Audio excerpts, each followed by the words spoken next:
Durante más de un siglo, miles de personas soñaron con mi nacimiento. A mi bautizo asistieron reyes, presidentes, importantes caballeros y elegantes damas.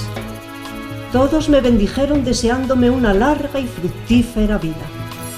Sin embargo, mi infancia se vio complicada por la primera de las grandes guerras, una crisis mundial y una guerra civil. Durante la Segunda Guerra Mundial fui confidente de espantosos secretos de Estado por parte de ambos bandos. Presencié escenas estremecedoras y sentí la barbarie humana en mi interior. Mientras los que manejaban los hilos de la contienda me confesaban sus secretos, los que huían de la muerte lloraban de alegría al poner sus ojos en mí por primera vez. Cuando terminó el conflicto y volvió la tan deseada paz, caí poco a poco en el olvido y en tan solo unas exiguas décadas fui definitivamente abandonado.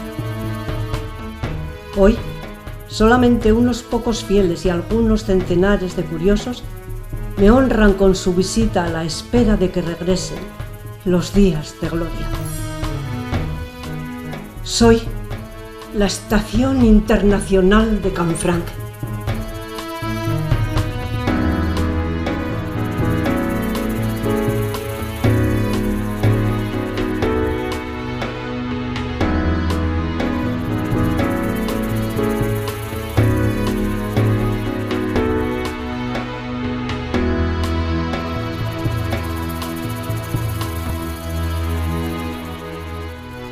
Estamos en Canfranc Estación, estamos a 1200 metros de altitud, en un valle llamado el Valle de Canfranc, que llega desde Jaca hasta la frontera del Somport, y estamos en un sitio bastante cerrado, pero a la vez humanizado a principios del siglo XX, ¿no?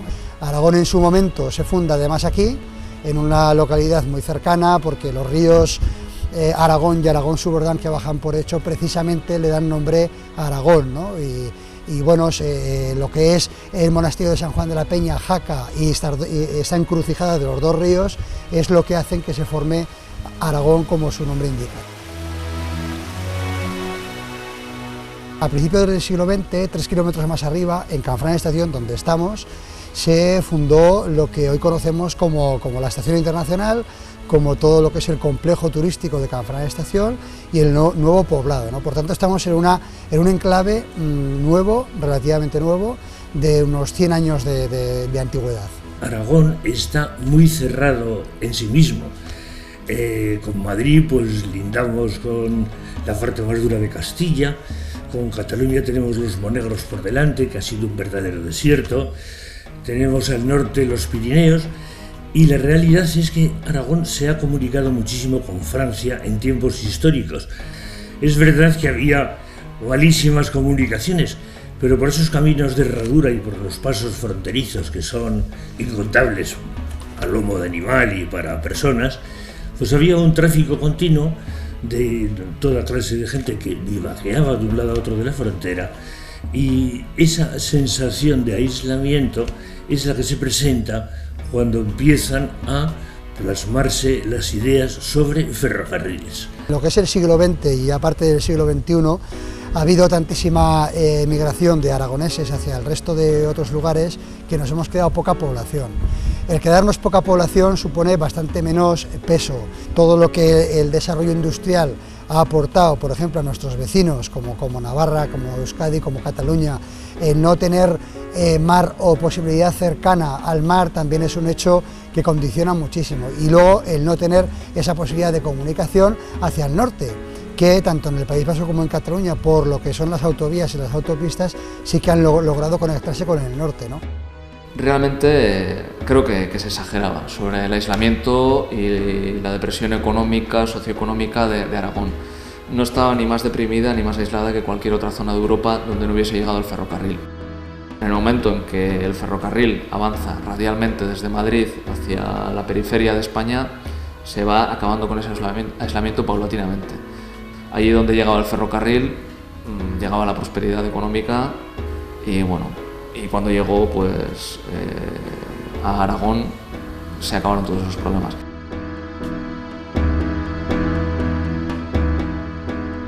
En 1853 una junta de notables se reúne en Zaragoza para redactar un manifiesto que será leído en el Congreso, por el cual se reclama al gobierno español y al gobierno francés la reapertura de una tercera vía a través de los Pirineos centrales.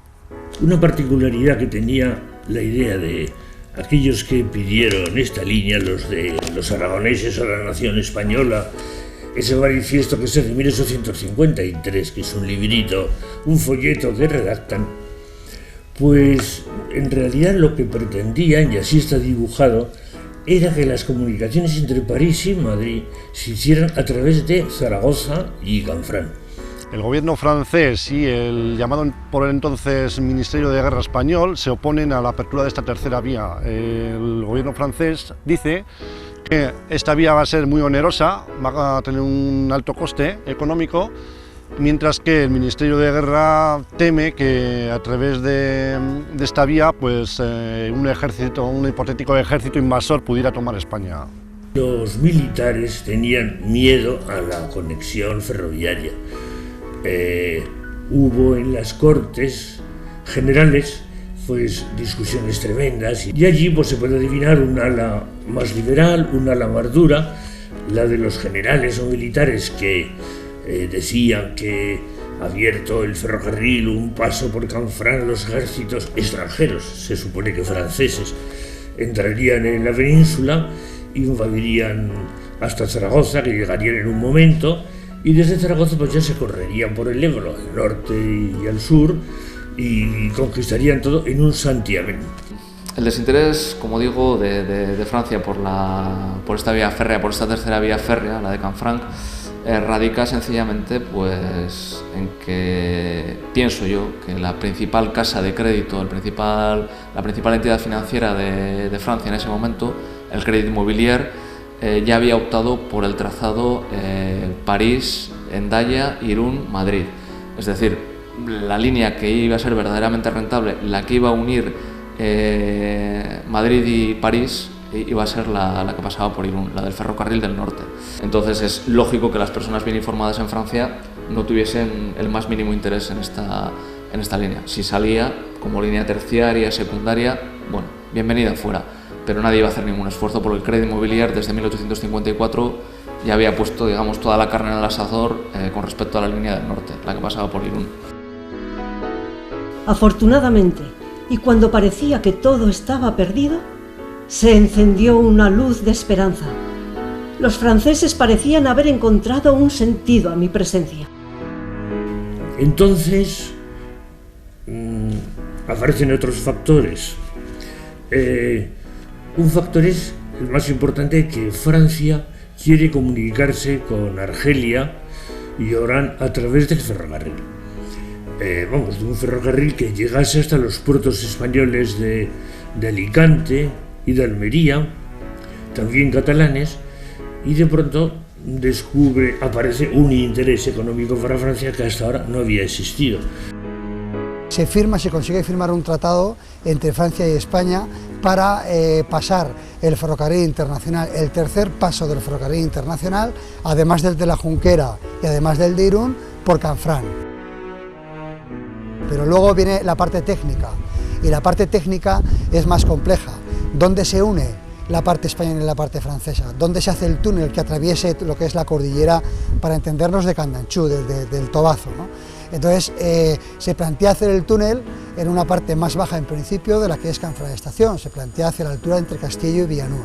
Pero claro, en una montaña, cuanto más abajo quieres hacer el túnel, más perforación tienes que hacer y más dinero vale. Por lo tanto, al final plantean este valle, el valle llamado de los Arañones en un principio, y la parte de Fos d'Abel en el Valle del Aspe. Entonces, cuando ya tienen claro que se va a hacer aquí, hay que ver dónde se ubica la estación internacional. Entonces, en el sitio donde se ubique, efectivamente hay que pagar más. Finalmente, cuando Francia se da cuenta de que este ferrocarril no va a suponer un gran negocio, cuando se da cuenta de que no es algo que realmente tenga una gran importancia económica, estratégica o de cualquier otro tipo, es normal que ceda y que permita hacer a España lo que quiera. Ya fue bastante que decidieran involucrarse en el negocio y permitieran abrir el camino a través de Somport y establecer la línea férrea internacional. Los recelos militares de la línea se habían solucionado, pero claro, como pasa en la vida, a costa de compensaciones. O sea, los generales duros hubo que prometerles que la línea del Canfranc se fortificaría. Se construyen dos fuertes. Uno es el de Rapitán, situado en Jaca, a unos 30 kilómetros más abajo de Canfranc, y el otro es el llamado Col de Ladrones, que está encima de la boca del túnel de Somport. Además de estos dos, se levantan dos torretas de fusileros, una de las cuales todavía hoy se puede ver, no la otra, que fue derribada para poder poner ahí la playa de Vías. A eso habría que añadir, bueno, pues la posibilidad de dinamitar el túnel de Somport, algo muy similar a lo que se ha barajado en la actualidad, pues por ejemplo, cuando se construyó el famoso Eurotúnel que une Calais y Dover, Inglaterra y Francia, por debajo del Canal de la Mancha. Como medida defensiva máxima, pues se ha dicho que en el hipotético, en el extrañísimo caso de que Inglaterra tuviese que afrontar una invasión desde el continente, pues sencillamente bastaría con dinamitar la boca del Eurotúnel. Por fin había un acuerdo, pero las mayores dificultades estaban aún por llegar. Y es que esta tierra sobre la que me levanto es muy dura e inclemente. Los técnicos estudiaron durante 15 años la climatología del lugar y llegaron a la conclusión de que la cota máxima a la que podía ascender la línea era de 1.200 metros de altitud por el lado español frente a los 1.100 por el lado francés. Las dificultades técnicas para hacer toda esta obra, objetivamente primero son las climáticas, es decir, en todo el invierno prácticamente hay pocos días donde se puede trabajar, no ya tanto a veces por la nieve, que en muchas temporadas la hay, sino también por el frío. Hay que pensar que a 0 grados no se puede trabajar con según qué materiales, las personas no pueden estar por ahí por la calle, etcétera, ¿no? Entonces la primera dificultad es el clima. La segunda dificultad entonces era la propia maquinaria, y por eso había tantas personas, porque había muy poca maquinaria y subirnos a una altitud tan grande para trabajar, pues era algo impresionante, ¿no? Y luego lo que es ya la logística, es decir, el aprovisionamiento de materiales, el cómo dar de comer y dónde alojar a tantas personas que ha habido trabajando aquí, o sea, todo esto reúne una serie de requisitos que la obra debía de tener, que eran más complejos si cabe en la propia logística que en la propia construcción de la obra, ¿no?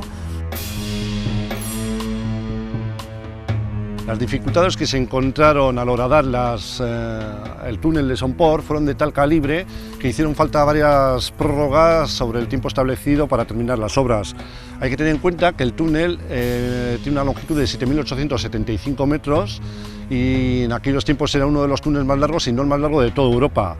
La roca que tenían que horadar resultó ser más dura de lo que esperaban, y lógicamente en aquellos tiempos no tenían las tuneladoras que hay en la actualidad y el trabajo era mucho más manual y por tanto mucho más peligroso. También, además de la roca, tenían un problema de afloramientos de agua continuo. En este túnel trabajaron centenares de personas, muchas de las cuales perdieron su vida. Ya cuando el túnel se acaba de perforar y con los propios escombros del túnel se hace la plataforma de donde estamos ahora mismo, que es toda la playa de Vías, todo el edificio de la estación. Para eso hay que trasladar el río de sitio. El río pasaba prácticamente por donde estamos ahora mismo y el río tiene que canalizarse y pasarse a otro lugar, que es por donde actualmente hoy circula, en forma de canal artificial, y por tanto dejar 22 hectáreas de terreno para uso ferroviario, convirtiéndose en la explanada ferroviaria más grande que en esos momentos hay en toda Europa, ¿no? Claro, todo esto hace falta un montón de personas para hacerlo y para construirlo, por tanto, se hacen unas casas, se construyen unas urbanizaciones, digamos, para albergar a todos los obreros, a todos los técnicos, etcétera, para poder hacer la obra, ¿no? Entonces, es una cuestión de muchísima envergadura para la época. Para evitar que las avalanchas de nieve provenientes de las peladas laderas de los montes pusieran en peligro la estación, se llevó a cabo una reforestación masiva en la zona y se llegaron a plantar más de 7 millones de árboles con sus respectivos caminos forestales, muros de contención y demás.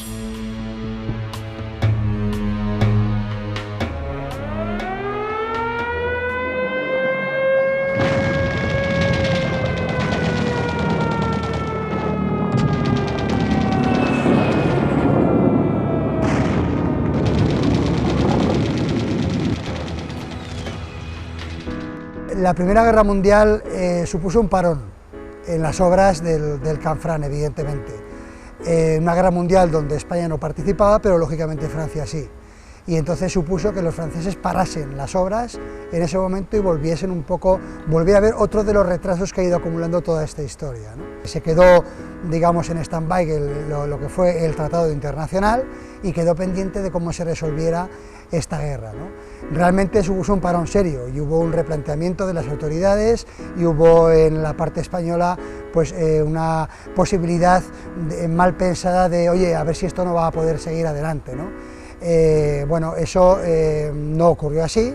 Después de la Primera Guerra Mundial el tema siguió y por tanto pudo seguirse avanzando en el proyecto.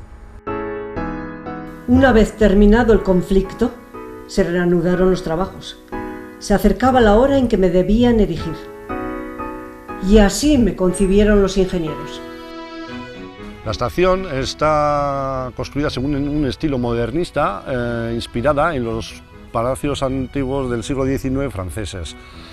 Es un edificio de 241 metros de longitud, hecho en hormigón, lo cual en aquellos tiempos era un material muy novedoso. Tiene 3 alturas, siendo la última de ellas una mansarda de pizarra. Tiene, como detalle anecdótico, tiene 365 vanos correspondientes a las ventanas y a las puertas del mismo edificio. Bueno, la estación es enorme, es tan grande, es 12 metros más grande que el Titanic, ¿no? Por ejemplo, y de la misma época prácticamente.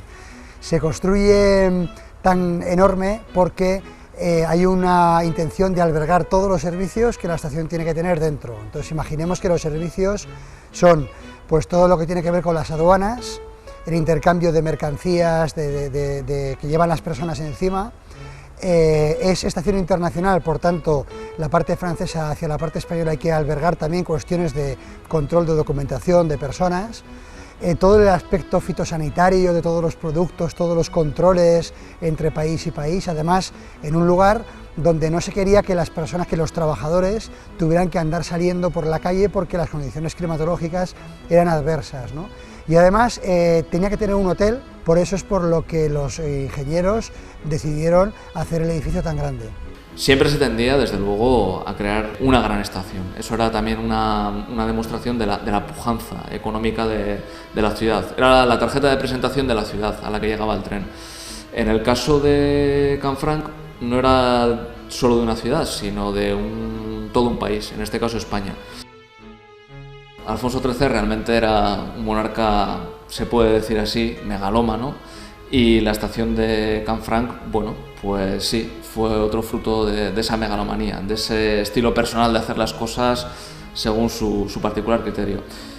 Su reinado empieza bajo ese signo, y bajo el signo de querer demostrar a los europeos de lo que es capaz España, de que España es un país moderno, de que España es un país industrializado y de que España es capaz de grandes logros tecnológicos, como es la construcción de una línea como la de Canfranc. Si fue tan desmesurada, pues es porque se creyó que aquello pues iba a ser un éxito rotundo, lo cual pues fue evidentemente una equivocación muy grande, pero que fuera un propósito de presentar una imagen de España buena en la frontera, pues sí que es probable que mediase ese propósito. Llegó el gran día. Recuerdo al rey Alfonso XIII, a los presidentes de ambos países y tanta y tan importante gente que se felicitaba y brindaba en mi presentación. Pero esta se había demorado 3 largos años. La diferencia entre la fecha de acabado de la obra de la estación, del edificio de la estación, en 1925 y la inauguración en 1928, esos 3 años siguieron habiendo obras, no en el edificio, sino en lo que es la explanada, las vías, estos hangares, los pasos subterráneos de las personas, etc. Estos 3 años fueron de obras y fueron de ajustes también de lo que sería la fecha de inauguración, que fue el 18 de julio de 1928. Casi nadie conoce que aquel día, como jefe de la Academia Militar de Zaragoza, estaba Franco, el que fue el dictador, y Franco tuvo que organizar aquí el acto protocolario de desfile de las tropas españolas. Aquí se juntaron los tres, Franco, Primo de Rivera y Alfonso XIII, con el presidente de la República Francesa y con otros mandatarios franceses, por supuesto con las autoridades que en aquel momento había en el municipio de Canfranc. Sí, fue una hermosa fiesta. Tantos halagos y parabienes me hicieron sentir importante. Pero los ecos de estas celebraciones no tardaron en apagarse. Prácticamente a poco de ser el día de la inauguración, a pocas semanas, se incendió la Lasur de toda la estación. Es decir, en un incendio que, bueno, unos dicen intencionado, otros dicen que no, de estas cosas que nunca se sabrán. Se quemó prácticamente la mitad del edificio, o sea que fue un incendio grande y fue una lástima porque volvió a retrasar más todo lo que fue la puesta en marcha de los servicios que había dentro de la estación. Dicen que todos los comienzos son difíciles. Mi caso no podía ser una excepción. A las dificultades esperadas se sumaron otras del todo imprevisibles. La cosa fue mal desde el primer momento. Fue mal porque la estación no estuvo bien acabada y durante mucho tiempo pues faltaban servicios. Fue mal porque los transbordos de las mercancías eran pesadísimos. No hay que olvidar que estamos en 1928, con la gran crisis internacional, todos los tráficos se redujeron en Europa y claro, este que acababa de empezar y no tenía todavía ni historia ni mucho sustento, pues fue muy mal. Mostró durante este primer año no ser muy rentable y la crisis, bueno, afectó a los principales centros de la economía mundial, a los más dinámicos. Pienses en un Chicago, en un Nueva York, en un Madrid, en un París, en un Londres, y los afectó de una manera fatídica. Y en el caso de Canfranc, bueno, realmente peor de lo que ya estaba, no podía estar. Por otro lado, hay que darse cuenta que la promotora de la línea Canfranc desde Zaragoza a Olorón era la misma que la de Madrid-París por Irún, y era la Compañía del Norte, con capital vasco. Entonces la Compañía del Norte estaba más interesada en potenciar la línea que pasa por Irún que la línea de Canfranc, que hizo subir las tasas. Entonces los exportadores vieron más interesante el paso a través de Irún y la Junquera que a través de Canfranc. Conflictos, crisis económicas, adversas condiciones climatológicas, mediciones desparejas. Y por si todo esto fuese poco, llegó la Guerra Civil. Otro obstáculo más. Llega el año 36, se produce lo que fue el alzamiento militar y por tanto el golpe de Estado, con todas sus palabras de Franco y de otros generales en el conjunto de España, ¿no? Entonces, ¿qué ocurre? Pues que se decide tapiar el túnel ferroviario del Canfranc y España unilateralmente, como lo hizo Francia en la Primera Guerra Mundial, decide que la línea no se utiliza. Por tanto, se interrumpe una vez más el tránsito internacional, que ya no era muy rentable al principio de la Guerra Civil, y llega a estar pues casi prácticamente 4 años el túnel cerrado y el tráfico interrumpido.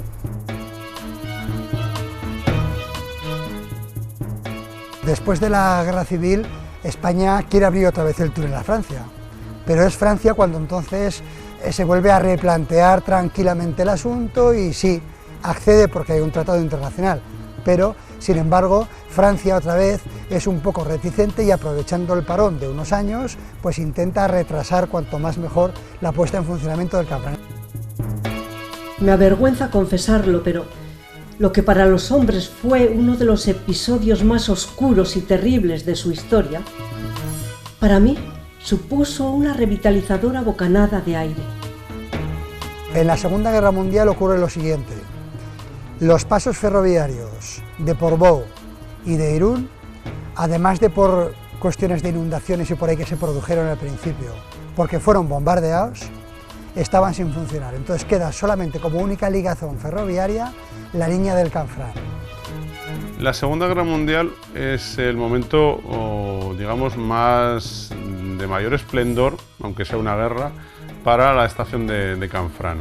Por un lado, Hitler y Franco lo utilizan para intercambiar el oro con el que los alemanes pagaban el wolframio, que es con el que los españoles y los portugueses ayudan materialmente a Hitler para blindar su armamento, y prolongó 2 o 3 años la Guerra Mundial.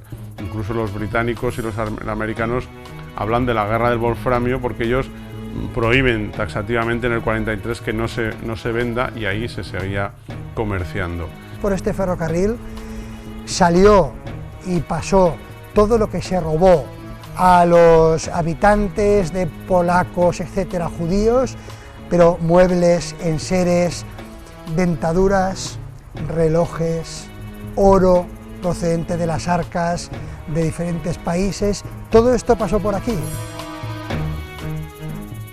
Al ser esos años, hasta el invierno del 42, una estación, digamos, en la Francia liberada, provoca también que sea uno de los puntos por donde huyen más judíos, más pilotos, más húngaros, franceses. Se convierte el tren de Canfranc en el tren de la libertad, porque ellos pueden escapar y tienen una línea diaria tanto con Madrid, Lisboa como con Algeciras, con lo cual cruzar en Canfranc para ellos era una salvación. La posición de neutralidad o de supuesta neutralidad de la España de Franco lo permite todo, incluso cosas contradictorias, como que esa línea fuera utilizada tanto para abastecer a los nazis como para informar a los aliados. Franco jugaba a 2 barajas o incluso a 3 si se le permitía, y eso llevó pues a la curiosa situación de que fuera utilizado, por un lado, para evadir prisioneros aliados y refugiados que huían, digamos, de la bota nazi, y luego más adelante que fuera utilizado a su vez por antiguos nazis para refugiarse en España. El invierno del 42, digamos que Francia pasó a ser todo alemán, con lo cual en la estación de Canfranc, en el andén francés, se arría la bandera tricolor y se iza la bandera alemana. Es el único municipio de toda España que en la Segunda Guerra Mundial estuvo ocupado por los alemanes. Del 42 al 44, porque ellos estuvieron hasta el verano del 44, impusieron su ley. Esa presencia de los alemanes extrema la importancia del espionaje en Canfranc. El jefe de la aduana francesa, que era Albert Lelé, es un personaje al que se llega a llamar el rey de Canfranc y el segundo embajador de Francia en España. Él se presenta en el año 40 en la resistencia francesa en Pau para decir: yo, aunque sea jefe de la aduana francesa en Canfranc, yo quiero colaborar con la resistencia y meterme ya. Era un bretón bastante terco y bastante valiente en ese sentido, ¿no? Messel era un espía doble, un agente doble que sobre todo respondía al gobierno francés, pero que también trabajaba para los alemanes, aunque realmente no lo hacía, ¿no? Y Messel pues, fue alguien fundamental. Yo de pequeño me acuerdo de Laún porque él pudo estar destinado en Francia a cualquier sitio donde quisiera, pero él que quiso pasar sus últimos días aquí en Canfranc. Hizo un trabajo magnífico para Francia y para los aliados, tal es decir, por ejemplo, que fue fundamental su actuación, por ejemplo, en el desembarco de Normandía. La información que él logró captar aquí en Canfranc para facilitarle a los aliados para el desembarco de Normandía fue vital. Aquí había una red montada de espionaje y de contraespionaje que permitía, en última instancia, hacer huir a las personas de la guerra y, sobre todo, facilitar mucha información a las tropas aliadas. Imaginémonos Casablanca, pues Canfranc fue el Casablanca de la película de Humphrey Bogart. No era mi estrella la única que no brillaba. Tras las montañas se asomaban negros nubarrones. el pequeño pueblo de Canfranc estaba a punto de sufrir una gran desgracia. Nos encontramos ya hacia la primera mitad de los años 40, que produce en Canfranc pueblo un incendio, en el Canfranc antiguo, a 3 kilómetros más abajo de aquí. ¿Qué ocurre? Pues el 25 de abril de ese año, del año 44, sobre las 4 o las 5 de la tarde, en un día con mucho aire, se comienza a incendiar Canfranc, pueblo típico del Pirineo, no como Canfranc Estación, de hace muchísimos años, incluso siglos, donde las casas están pegadas unas a otras, son de madera y los tejados de pizarra. A consecuencia del mismo, el Ayuntamiento de Canfranc, por aquel entonces, decide trasladarse a Canfranc Estación. Las casas que quedan en pie deciden tirarse para convertirse en ruinas, la gente sale de Canfranc Pueblo, mucha se instala en Canfranc Estación y otra emigra al extranjero, incluso a América, ¿no? Franco lo que hace es, adopta, mediante un decreto que existe, adopta el pueblo de Canfranc y manda descontar un día de haber a todos los funcionarios de todo el conjunto de España. Es decir, se retira un día de sueldo a todas las personas. Ese día de sueldo es recogido, recaudado por el Estado, pero aquí nunca llegó. Al fin se habían dado cuenta de mi valor. Ya nunca más volveré a ser cuestionada, me decía. Ha sido necesaria una amarga guerra para que caigan en la cuenta, pensaba para mí. Pero con el final de la guerra se fueron mis sueños de gloria y volvieron a cerrarme el paso hacia Europa. El bloqueo del túnel de Somport, una vez terminada la Segunda Guerra Mundial, obedece una vez más a la peculiar idea de la política del general Franco. Él, por supuesto, estaba muy lejos de querer ceder el poder. Él se tenía por un hombre providencial, sabe Dios por qué, y bueno, él velaba por España, por lo tanto no iba a abandonar el poder, y bueno, en ese momento, en 1945-1946, estaba intentando capear el peor de los temporales. Franco teme ser invadido, quizás teme más de lo que en realidad estaban dispuestos sus aliados a hacer. De acuerdo a esa precaución, tapió, tal y como había ocurrido durante la Guerra Civil, el túnel, intentando evitar, más que tapiar, digamos, inutiliza el tren, intentando evitar que se convierta en un coladero para los maquis. El cierre que provocó Franco del túnel tuvo un efecto demoledor sobre la línea. Hay que recordar que durante la guerra la única vía de comunicación que había con Europa era esta línea ferroviaria, siendo las otras dos estando cerradas. De haber seguido abierta, quizás hubiese podido seguir con ese esplendor que tuvo. ¿Qué pasa? Que claro, después de 5 años de cierre, cuando se volvió a abrir, la Junquera y Irún habían recobrado su supremacía. El declive que sufre la estación tras 1945 era de esperar. Una vez desaparecidas las circunstancias especiales a que da lugar la Segunda Guerra Mundial, el valor geoestratégico de Canfranc vuelve a ser el mismo que tenía en 1928. La estación y la línea no tienen ya ningún papel, vuelven a quedar reducidas al papel secundario, incluso terciario, al que les condenaban las limitaciones de la época. Sobre todo, el tendido distinto es un obstáculo tremendo. Luego en Francia la línea siempre estuvo electrificada desde el primer momento y en España pues no. Y claro, con locomotoras de carbón pues era muy difícil el ascender esas pendientes que en algún momento pues son del 3 y pico, lo cual para el ferrocarril es mucho. En aquellos momentos cualquier estrechamiento de una línea representaba graves inconvenientes, porque todo el material estaba calculado para el ancho ibérico, y entonces pues había que encargar locomotoras y vagones especiales para este ancho. El estrechamiento de las líneas en varias ocasiones ha estado en la mente de los planificadores ferroviarios, pero claro, es una cosa que hay que hacerla simultáneamente en toda la línea. Es un trabajo que es muy duro.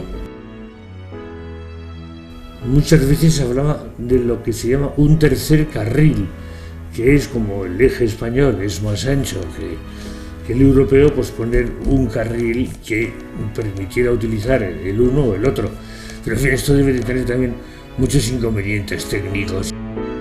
Hay que darse cuenta que la estación está levantada a 1100 metros de altitud, 100 menos del máximo permitido según los estudios de aquellos tiempos como cota de seguridad, unos estudios que luego se comprobaron eran defectuosos. Realmente la cota de seguridad para las nevadas es inferior a esos 1100 metros donde está la estación ahora. La climatología fue un hándicap, evidentemente, para la explotación, porque entonces no había las herramientas tecnológicas que hoy existen para, por ejemplo, quitar 3 o 4 metros de nieve encima de las vías, para que los trenes puedan hacer bien las maniobras, para que determinadas mercancías, si están 3 horas aquí en la plataforma de la estación, no se queden congeladas como pasó en su tiempo. Aquí, por ejemplo, era un lugar de exportación de numerosísimas frutas y hortalizas de la región valenciana y murciana, y había trenes enteros de naranjas y de limones que aquí se helaron en un invierno, por tener que estar 2 o 3 días encima de la explanada de la estación, con lo cual toda esa fruta se echa a perder. Qué cruel humillación sufrí aquel día en que un miserable tren no consiguió superar las abruptas pendientes que encumbran el Somport. El 27 de marzo de 1970, un tren pequeño cargado de maíz que subía desde la vertiente francesa, subía de madrugada hacia Somport y empezó a patinar por la helada que había. Uno de los maquinistas se bajó y trató de echar arena a las vías para que cogiera tracción el tren y no lo consiguió, porque la misma arena estaba helada. Hizo lo mismo con tierra, pero ya el tren ya iba para abajo y ya no había forma de pararlo. Empezó a tomar velocidad y fuerza y llegó a un barranco que tiene como unos 70 metros de largo, de ancho, perdón, no más, ¿no?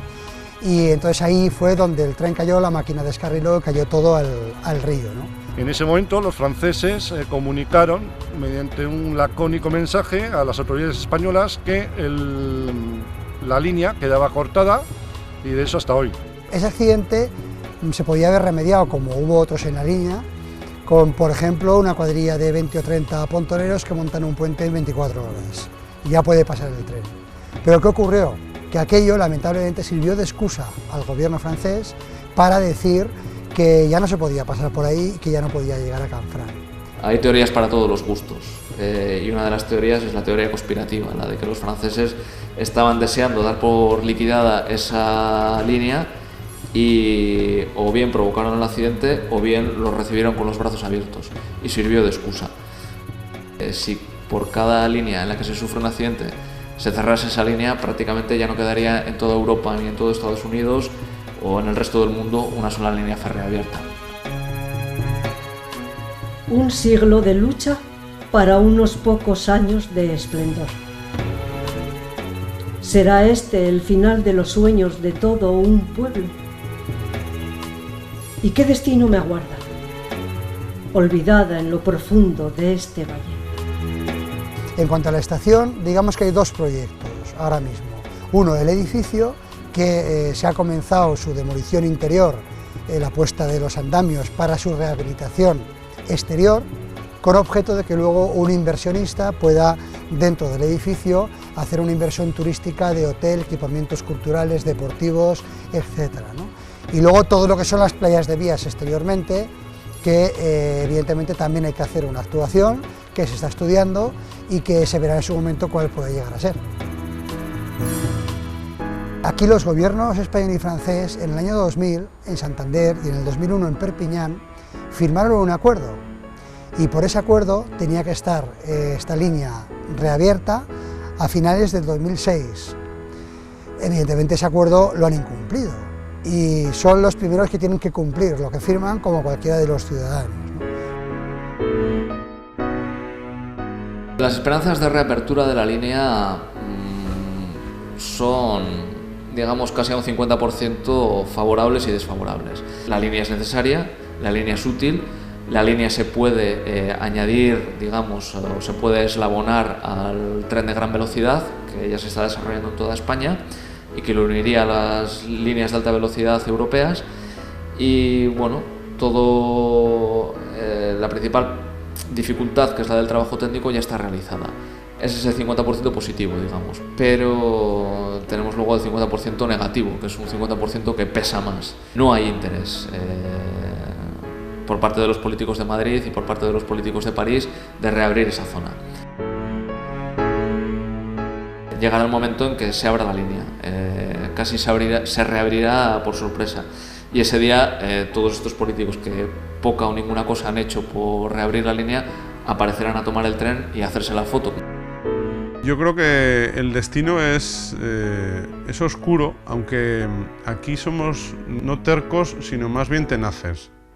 Es decir, si necesitamos desde 1853 hasta 1928 que se abriera la estación, no vamos a dejar de pelear para que tanto el gobierno español como el gobierno francés, incluso el gobierno aragonés, sepan la importancia que tuvo y la importancia que tendría en estos momentos. Cuando estamos hablando del problema climático en todo el mundo y del el aumento de los camiones por todas las fronteras, la utilización de los trenes tiene que ser cada vez más fomentado por los propios gobiernos.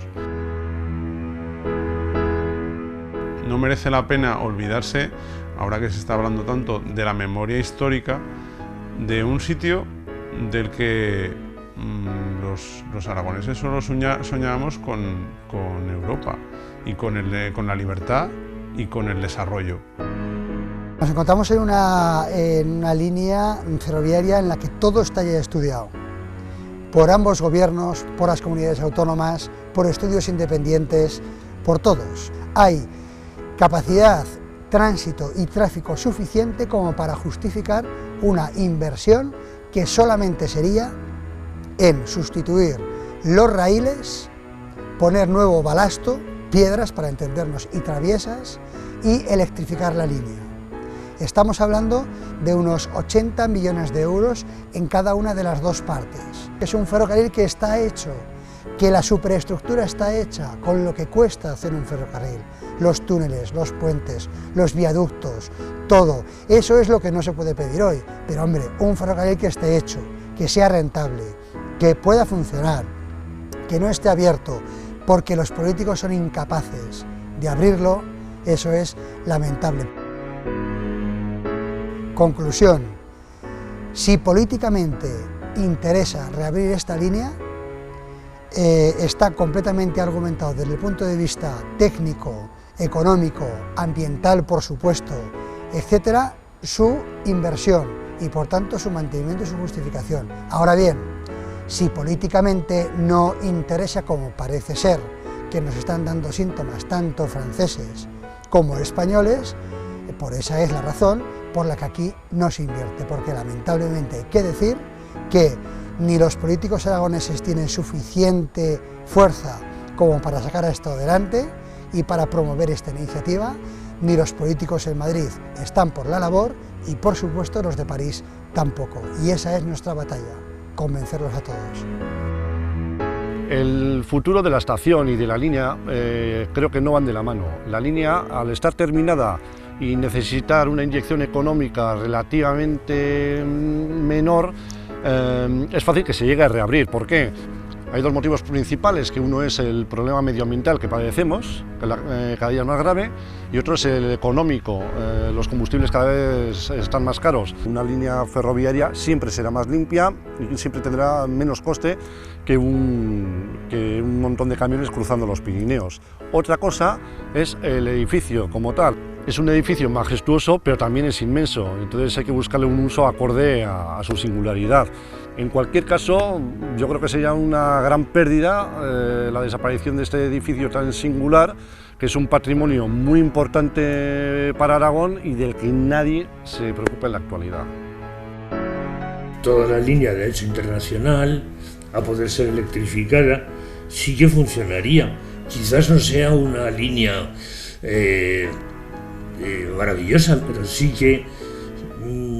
daría lugar a un tráfico que se ha estudiado, que sería importante, que desocuparía los camiones de los puertos de montaña porque podrían hacer un peaje en el tren, y que por lo visto, según dicen los técnicos, hay en Suiza pues vías férreas que hacen este cometido. La estación es un edificio tan majestuoso y tan bonito que, hombre, yo la habría restaurado pero sin cambiarla.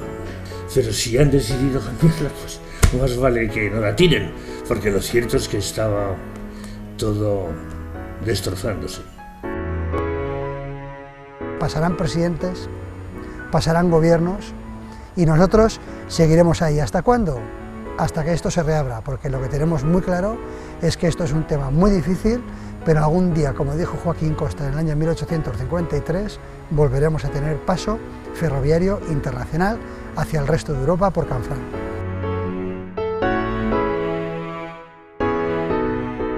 Esta que habéis escuchado es y ha sido mi historia. Mientras cobijo a las palomas que con sus arrullos me adormecen, no puedo evitar preguntaros: ¿hará falta otra guerra para que volváis a acordaros de mí?